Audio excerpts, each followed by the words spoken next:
আজ কবি কাজী নজরুল ইসলামের জন্মজয়ন্তী উপলক্ষে আমি একটি কবিতা লেখা কবিতা পাঠ করে শোনাচ্ছি। কবি শিশুদেরকে খুবই ভালোবাসতেন। শিশুদের ভালোবাসায় কবি বুকের ভিতরে লালন করেছেন সবসময়। আর সেই শিশুটাকে নিয়ে কবি খুব সুন্দর একটা কবিতা লিখেছেন।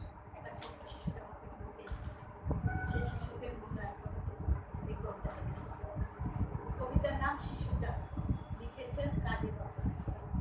পার হয়ে কত নদী, কত সে সাগর, এই পারে এলি তুই শিশু জাদুকর।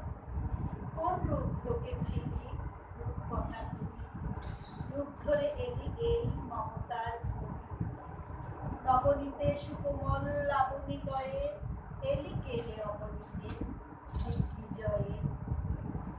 কত সে তার তিমির নদী পাড়ায় এলি, নির্মল নভে তুই চাঁদ বহেলি।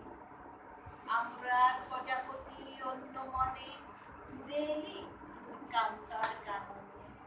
পাখা ভরা মাথা তোর, ফুল ভরা হাত, ঠোঁটে আলো চোখে কালো কলঙ্কি চাঁদ।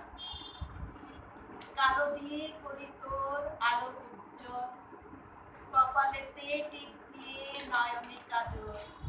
তারা জুড়িয়ে এই মরে আসিলি যবে, একটি তারা কি কম করিল নভে। বনে কি করিল কম একটি কুসুম, ধরণীর কোলে এলি এক রাষ্ট্র। স্বর্গের সব কিছু চুরি করে চোর, পালাইয়া এলি তুই এই পৃথিবীর ওর। তোর নামে রহিল রে মোর স্মৃতিটুক, তোর মাঝে রহিলাম আমি জানি।